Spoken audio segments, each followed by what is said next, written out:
Hello, everybody. Welcome, welcome, welcome. We're just letting everybody join on. While you are joining us, we'd love for you to throw up in the chat. Let us know who you are, where you're joining us from. We know we have some people from all over the country. Last time we had somebody from Canada. Let us know where you're from. Talk to us. And then feel free to get comfortable using that chat function. You can drop in questions or talk to us anytime in there throughout this conversation. We'll be monitoring it, looking for questions, that kind of thing. But let us know who you are, where you're from, what you do. Are you a substance use navigator? Are you a doctor? Are you a nurse? Are you a hospital administrator? Are you just a layperson who's interested and found our link out there? Let us know. Feel free to introduce yourself to us, and welcome to our conversation about precipitated withdrawal and what we think that you need to know. I am Dr. Alicia Gonzalez. I'm one of the regional directors for California Bridge. We'll get through a couple of housekeeping slides, and then we'll jump right into it because this time it's going to fly by. We, California Bridge, if you want to go to the next slide, are a part of the Public Health Institute here in California. We are a grant-funded organization, and our materials are copyrighted by DHCS. We have another really exciting training that we want to make sure all of you know about, which is our Nursing Connections series. Just like how we're taking on this conversation more casually as a Q&A, we're doing that with our nurses too, really engaging conversation. So please share this with your nursing leaders and nursing colleagues. And with that, I really am so excited to introduce you to our two expert guests today, Drs. Ed Pilar and Dr. Rebecca Trotsky. I'll hand it over to Rebecca first. Go ahead and introduce yourself. Hey everybody, I'm Rebecca Trotsky. I'm a family medicine doctor that has the honor of working in the ER department. I run an urgent care center at LACUSC, one of our biggest safety net hospitals in Los Angeles. And I also work kind of at the interface of jail health and other kinds of acute care medicine. And I have the honor and privilege of being one of the founding members of California Bridge. So really bringing quick start treatment for addiction to the forefronts of all of our hospitals. And that's why I'm here.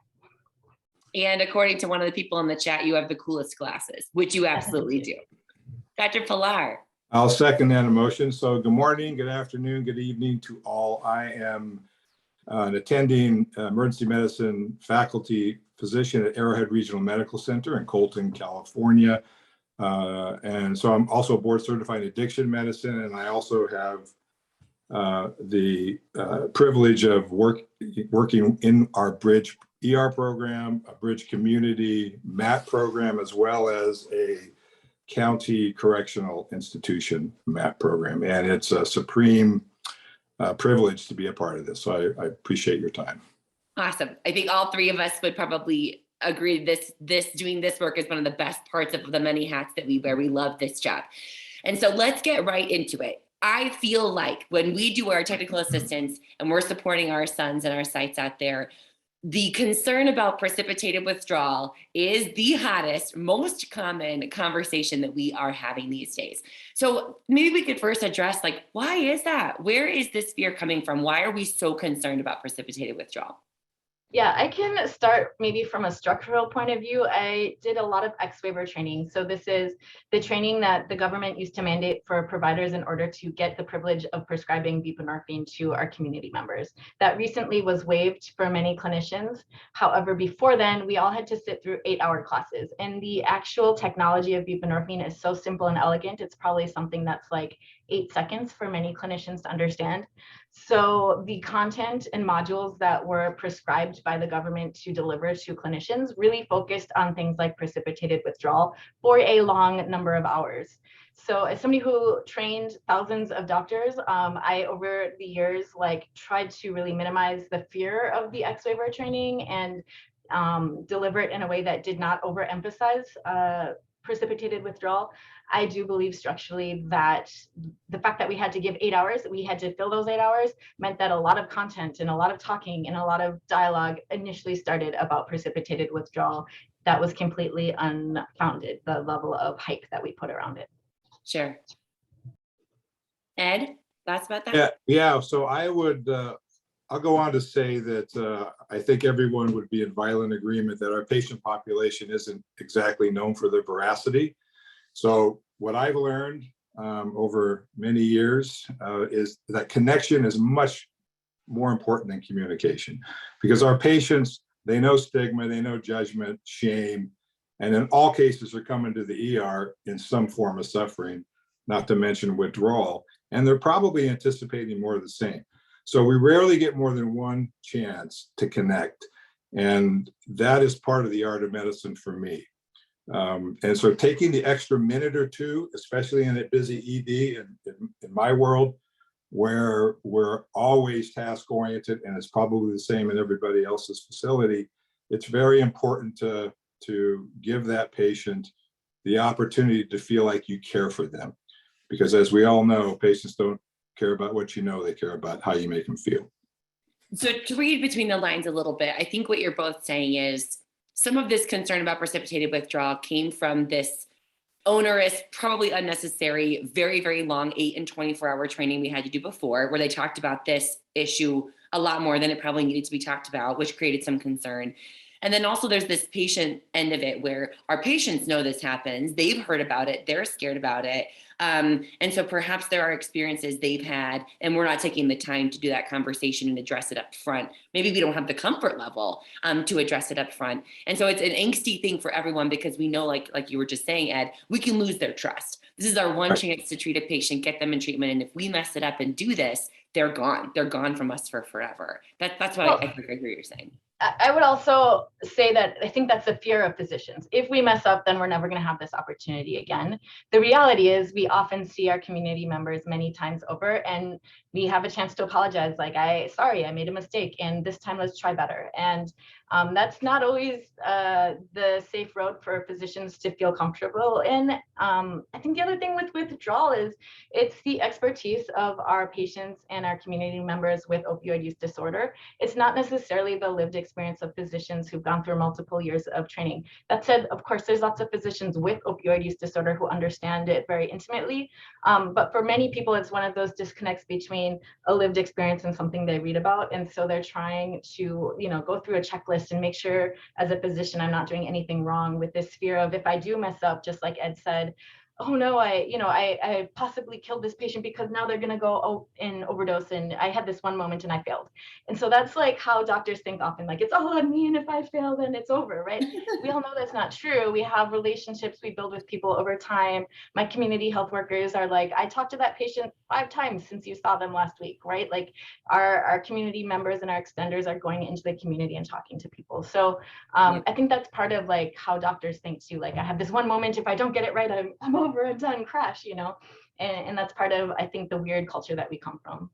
Sure. And I think when we were prepping for this, a really cool thing that you told me you say is you'll tell patients, withdrawal is not fun, but my goal is to make this your best withdrawal experience ever, like a supported version of that withdrawal. And it doesn't mean you're not going to have any symptoms, but we're going to do our best to make this the least painful, but the most smooth. And so thinking about that, both of you have addressed the angst in part having to do with the importance of that pre-starting, what we do before we start with a person who uses fentanyl, being just as important as the piece where we give the medication. What does that look like for each of you clinically? Like, you've got a patient who uses fentanyl, you're going to start the MAT process. What does that conversation contain in your lived experience with these patients?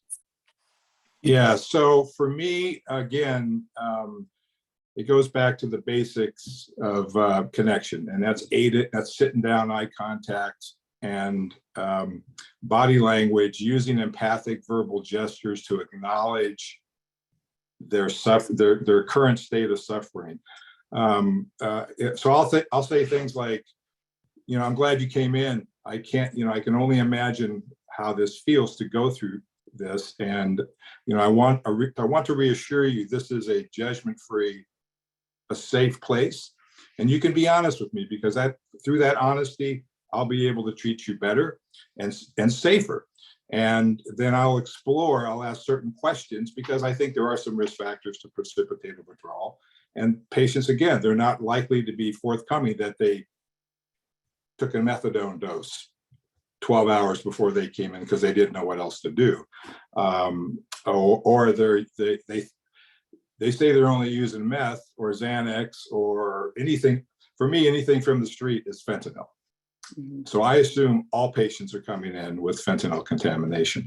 And I reassure them that I do the shared decision-making, gold goal-directed. Patient autonomy is fundamental, and let them understand what it is that the next step's going to be while I explore where their anxiety could be coming from or their hesitation. So it's explaining to patients, this is why I'm asking you these questions, saying the word precipitated withdrawal, owning it, not being afraid to bring that up and say, are you concerned about that? And using that as a gauge to get honest answers to help us do our best. Did you take methadone? It's okay if you did. I just need to know, and here's why. Those kinds of conversations. Yeah, and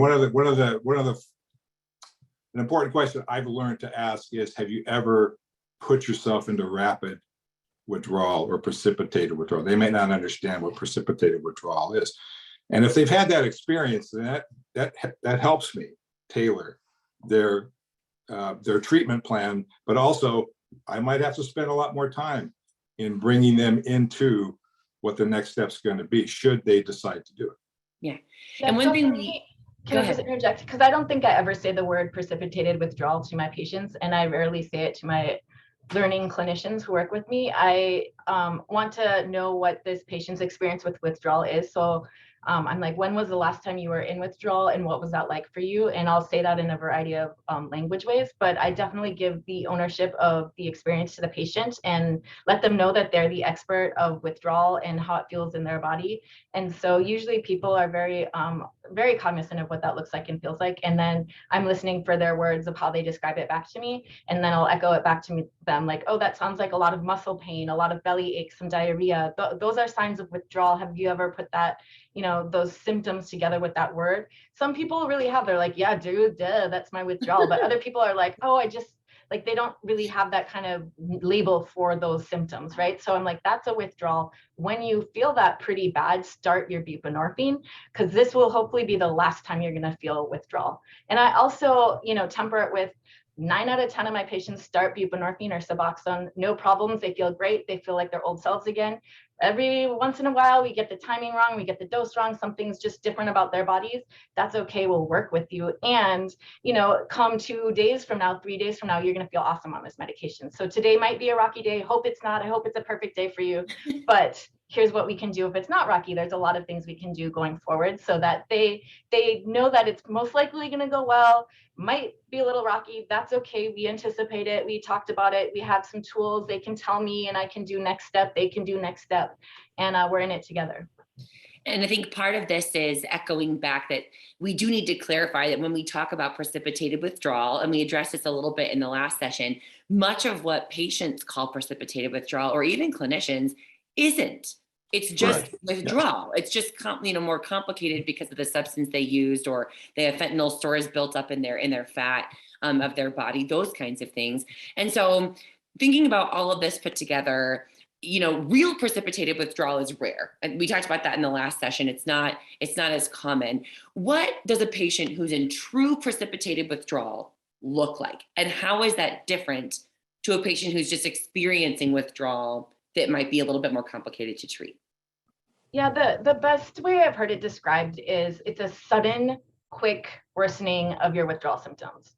So I have seen most people say this is precipitated withdrawal, and people, clinicians say, hey, this patient has precipitated withdrawal. When I go talk to the patient, they're just describing continued withdrawal. It's not like they took the buprenorphine 30 minutes later, they feel like poo, or like 2 hours later, they're like suddenly different. It's more like, yeah, the withdrawal got a little bit better, but now it's back again at hour 4, and then, that's not necessarily precipitated withdrawal. That's just ongoing or partially managed withdrawal. So what the phrase like, rapid onset, what was it? It's like pow, like, precipitated withdrawal is, like very much a big pow in the face within the 30 minutes to 2 hour framework, where it's a sudden change, of course, like withdrawal and then really bad withdrawal. That happens much less commonly than I still have stimulant withdrawal. I'm still alcohol intoxication and feel miserable from that. But my opioid withdrawal, yeah, it's kind of better, and that all that like murky mess of like real life. might not look like your opioid withdrawal stable or getting better. That patient might feel better at hour 2 or 3, or they might feel worse. And, you know, it's hard for clinicians to just kind of like peek in and be like, how you doing, buddy? And they're like, I still feel like crap. Like that might not be precipitated withdrawal. It's probably not precipitated withdrawal. It's probably all the other things going on in their life. Yeah, we've got a great comment sort of / question that brings this to light in here from Chris Thorpe, which says, would not an overdose patient who got Narcan in the field, is that not the best example of what precipitated withdrawal looks like? Exactly. Yeah, I mean, that's precipitated withdrawal. On purpose. On purpose, right. And, but typically, like Rebecca said, I mean, a lot of patients come in and they feel, or providers think, because they underdose the buprenorphine initially and they think the patient's spinning out. The problem is, if we make the patient feel worse, they're at risk for elopement, they're at risk to be lost to follow-up, they're at risk to never try buprenorphine again. So back to the, you know, in the spirit of goal-directed shared decision-making and that education part where you're making that connection with the patient, I will occasionally say, you know, I'll often say to patient or family, you know, I'm going to treat you this way. This is what I'm going to give you. This is why I'm going to give it to you. This is how it works. And occasionally, you might start to feel a little worse. And if that's the case, I need you to tell me, because what I need to give you is more of the stuff I just gave you.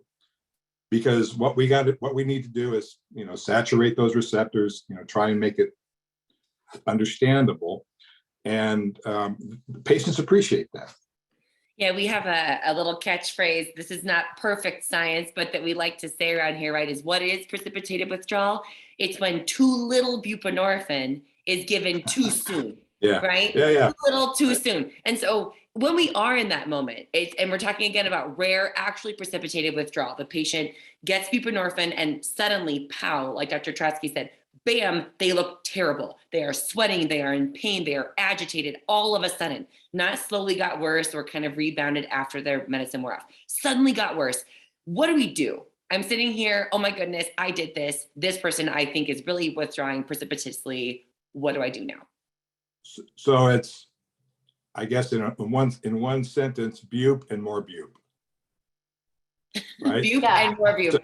We give another 16 of bupe. So the first thing is, we've learned the hard way, maybe 3-4 years ago, to not mess around with like 2 milligrams of buprenorphine. If you're doing 2 or 4, it just is like this awkward, muddled middle where you're like enough to kick off some opioids from your receptors, but not enough to really stabilize those receptors. And it's just like this murky, like, did that work? Did that not work? If you give a good solid 16 milligrams as your first dose when somebody's in withdrawal, they're going to feel better like 95% of the time. If they feel a little bit worse, if you give them 16 milligrams again, they're going to feel better 99% of the time. The anxiety that I have seen with our patients when they do have some precipitated withdrawal, and that's part of the relationship building. It's part of their like fears about what's going to happen to the future, fears about like, oh my God, I just made this life course change. Like, so that anxiety is important to acknowledge, because it also then, especially with our younger, like less experienced practitioners with buprenorphine, that translates to the clinician's anxiety. Like, oh my God, I did something wrong. Yeah. And so treating the patient with some benzodiazepines orally or IM or IV and another buprenorphine dose, help them calm down and feel confident, and then treat them again. Usually that gets us through that little blip in the road. And again, it's reassurance that like tomorrow is going to be so much better than today. And we're going to get you to tomorrow very comfortably as best as we can together, so that, you know, the arc of their treatment course with buprenorphine continues. So an important couple of notes. There's a lot of questions in the chat about when you do the MAT start. And so I want to just highlight that in our last training, we spent an entire half an hour talking about starting buprenorphine for patients who use fentanyl. So I'd love to refer you back to that training to talk about the dosing, some special considerations, timing, that kind of a thing. So now we've said, okay, well, if we do that, and maybe for whatever complicated reason this patient does precipitously get so much worse, they withdraw, the answer is more bupe, a real dose of more buprenorphine, 16 milligrams, 32 milligrams. And that seems to be pretty consistent with expert opinion. What I want to say really quick before we continue is that we're now going to talk about some other nuanced and experimental, if you will, approaches that are being used by experts. But that's all that we have right now, right? So doing this work broadly, it's been super well studied doing the buprenorphine. The rest of this is coming to us from a group of experts that we call our centers of excellence, hospitals who are doing this work, including where Dr. Pilar and Dr. Trotsky are. And so they're very familiar. We're not about to recommend that you go do all of this. The one piece we are going to recommend you do is bupe and more bupe and more bupe. That is the one main takeaway answer. Did I get that right? Yes, yeah, and anecdotally, I think I could say that we've seen patients tolerating 50 to 60 milligrams of bupe to manage their withdrawal in a safe way, and sometimes we'll add Ativan in the mix. Yeah, talk to me about that. How much Ativan right. and when do you add it? So I think anecdotally what we've learned is a cocktail of 2 milligrams of Ativan plus 16 of bupe as the first dose of medication for the patient is useful. I've also had good anecdotal experience with adding clonidine to the Ativan as a front load because it takes 5-10 minutes for the bupe to sublingually absorb. So for me, what I found is getting a little clonidine 0.1 maybe, and then 2 of Ativan in the GI tract while that's absorbing, sometimes makes a difference because of that noradrenergic withdrawal response, should they feel like they're getting worse. Great. So bupe and more bupe. A lot of people out there who think that adding a little bit of Ativan, and I know some of our substance use navigators and clinicians have mentioned this to us before, that adding that little dose of lorazepam, a benzodiazepine early on can be really helpful. Rebecca, I'm looking at the chat as we're going. Yeah. So there's a few questions about like how much bupe do you use? And my answer is like as much as it needs, right? So I've had patients probably 75 milligrams of buprenorphine, and what I'm basing that on, and it wasn't 5 because it's going to be an even number, but I can't do math. So 16, hey, you felt slightly better, then a little bit worse. Give you another 16, hey, you felt slightly better and a little bit worse. Then 16 again, slightly better and a little bit worse. And we've done that until the patient's like, yeah, I feel fine now. And that, you're, because of the technological properties of buprenorphine, you're not going to overdose on buprenorphine. You're just like gonna at most waste a dose of buprenorphine because it's not going to do much in the brain. But if the patient's telling you, I feel better right after this dose, it lasted about 2 hours, I wish I could have that again, there's no harm in giving it to them again, right? So when I'm doing home starts from, I see them once in the field, I give them a prescription, they have a bottle of buprenorphine in their pocket and they're managing their withdrawal at home. I give them the wide latitude to say, I recommend taking 2 tablets under the tongue, 2 films under your tongue, and seeing how that goes. Some people need to repeat it a couple times that day. It's up to you. And it seems like giving people that wide permission to find the dose that works for them. Like some people are like, I'm going to divide it up into 16 little pieces and take it every 20 minutes. And you're like, okay, whatever, sir, that's fine. Like it's a safe medication and it can be, given to the patient to feel comfortable to own how they're feeling. When you're in a structured setting like a hospital or an ER, and you have to write an order to a nurse, I'm generally saying, give 16 when the patient tells you they're in moderate withdrawal. So the patient's reporting to the nurse. I'm not having the nurse do a CAL score, and then try that, and then may repeat the dose, up to 2 times every 2 hours. Something like that is usually what I'm writing in an inpatient setting where the nurse needs concrete rules. But if you're at home, go take as much as you feel like you need. Most people need, 4 tablets a day at most, but some people might need more. You tell me at the end of a couple of days how that went. We have a lot of questions popping up in the chat about self-starts, home starts. And so I just want to put a plug that we will do that in depth in another session. We need a whole 30 minutes to go over all those recommendations. And so for this though, what I love that I'm hearing you say, Dr. Trotsky, is don't be afraid of high doses of buprenorphine in this setting. It's totally okay. We talked about that last time too, that sometimes for patients who use 1 gram of fentanyl, 2 grams of fentanyl, even 3 grams of fentanyl, some of our sons in the chat are mentioning these very high doses. Yeah, they're going to need 32, 64, higher doses of buprenorphine, and that's okay. That has to do with what Dr. Pilar was saying, trusting your patient, listening to their body, getting that medication to the right level for them. So if you do precipitate withdrawal, bup and more bup, at least 16 milligrams at a time. Same recheck time, about an hour. Consider adding that Ativan. It can be really helpful, or lorazepam and any benzodiazepine.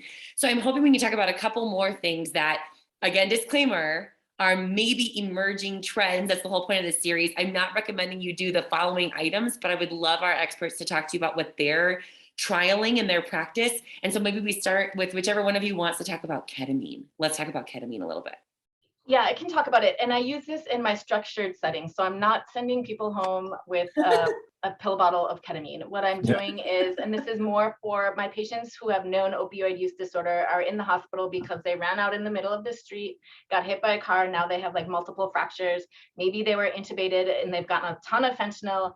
And now they're like being extubated. They're very agitated. They're going into opioid withdrawal and the pain's not managed. And we're switching over from, you know, an opioid only agent where we know we just like hose that patient with a ton of fentanyl. We know that there's a ton of fentanyl in that patient, and we want to get them to a safe point where they can go home or to a rehab center, wherever, you know, with buprenorphine to treat their pain and then stabilize their opioid use disorder. So that is a lot of the questions that my addiction management team is getting in the inpatient setting. And on those days, like 0 from that transition, day 1, even day 2, we are using sub-dissociative dosing of ketamine, either orally or, you know, IV. And that seems to really work. It seems to address that anxiety. It seems to address that kind of pain titration need. And it has helped patients get through that shift. So we'll stop the full mu agonist opioids, we'll stop the fentanyl, we'll stop the morphine. Usually 6 to 8 hours later, we're giving a pretty high dose, again, 16. Usually we'll do 16 TID for that, like, you know, again, very high need patient with a lot of pain. And we'll put that sub-dissociative dosing underneath it, along with the Tylenol, the NSAIDs, and all the other things. And sometimes we'll put on the Ativan as well to help with some of that, like anxiousness around those changes. Yeah. Go ahead, Sorry. Ed. Sorry, Rebecca. Go ahead. Finish. I was just saying, what's the goal dose for discharge, and some really good questions about insurance. One, it is a pain in the butt to get an insurer to do something that's not in their usual wheelhouse. I agree with you. I have not had any problems with TID 8, so that's 24 milligrams. When I sent somebody home, honestly, I had them at 24 TID, and this was a very unusual case. I'm not saying I do this at all more than this one time. I was saying I'm treating pain in addition to opioid use disorder, and that's why I'm using a weird dose, because there isn't a max dose for analgesic effects of buprenorphine. So I was able to get the insurer to go with that. I just want to comment on ketamine. Those of us in emergency medicine know that Special K fixes everything.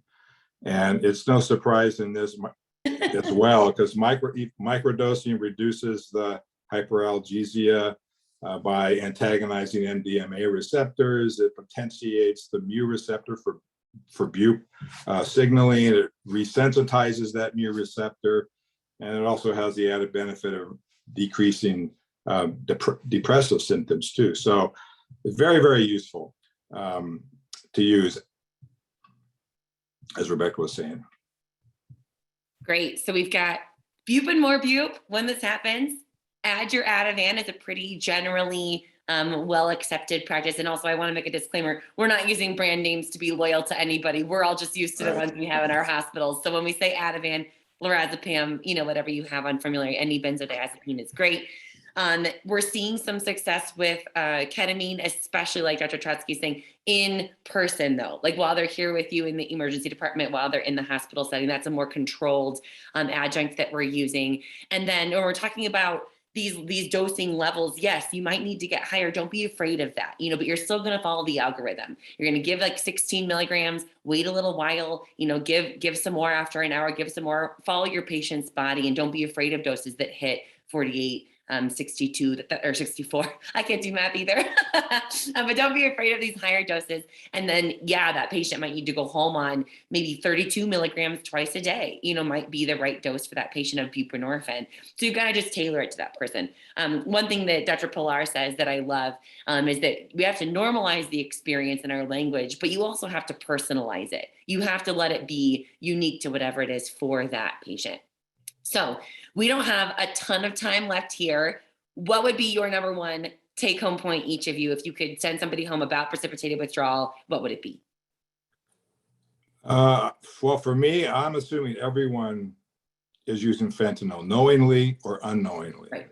And for me, as a ER doc for many years, anticipating worst case scenarios, I'd rather I don't want to wait for the patient to become worse. So that's where I've been using my what I've been promoting our practice at my site of this front loading with Ativan plus or minus clonidine plus the bupe, the high dose bupe, and then getting my son involved, my substance use navigator, and making sure the patient goes home with Narcan. Yes, yes. What about you, Dr. Trotsky? I try to avoid the whole concept of precipitated withdrawal and say, we are going to treat you and your symptoms as best as we can, and we're going to do this well together, and really reframing the fear and anxiety that both clinicians and some community members have around precipitated withdrawal. Your first day may be a little rocky, your second day might be a little less rocky, your third day is going to be awesome, and you're going to feel so much better. You're going to come back in a week and you're going to thank us all for having a whole new life ahead of you. And thank you for working with us through this first day or two, and we'll work with you to make it as good as possible. And that's how I frame it. And I really try to do my best to avoid the phraseology of precipitated withdrawal, because once you say that, you're like, oh my God, what is that? That sounds horrible, like jumping off a cliff. Oh my God, I don't want to do that. Right? So if you're like, you go through withdrawal a couple times a week, and you are so great, and I'm so happy that you're here, and we're going to make this so much better than it was last time. Let's try it again, So And other really important things we've talked about. This is rare. Do not confuse ongoing withdrawal with precipitated, true, big, bad, pow in the face, precipitated withdrawal. Talk to your patient honestly. Take that time, be empathetic, do some prep work in your relationship building before you start medication. If it does happen to you, bupe and more bupe, consider adding a little bit of lorazepam or benzodiazepine. Watch for other things coming down the pipeline. And if you get stuck, excuse me, if you get stuck, you have us. So there's all these resources here. You can see the QR code. We've got lots of a new FAQ on fentanyl, tons of information there. You also have access to that 24-hour warm line, provider warm line, where you can get expert opinion within an hour to help you. And then you can always request technical assistance from our team if you need help for your specific hospital. You need education. You have something that your providers are bringing up and you need an expert. Reach out to us. We will be there for you. And there are lots of different ways that you can connect with us on social media. You can see our old stuff on YouTube, whatever you want. We will talk about so many more of these topics in the future. Keep those questions coming. Here's ways to get a hold of us. And thank you so much for being here. Number one, big take home point, treat the patient. MAT saves lives. Don't be afraid of doing MAT. Start the patients on buprenorphine, and we will be here to support you through it. Thanks, everybody. Peace.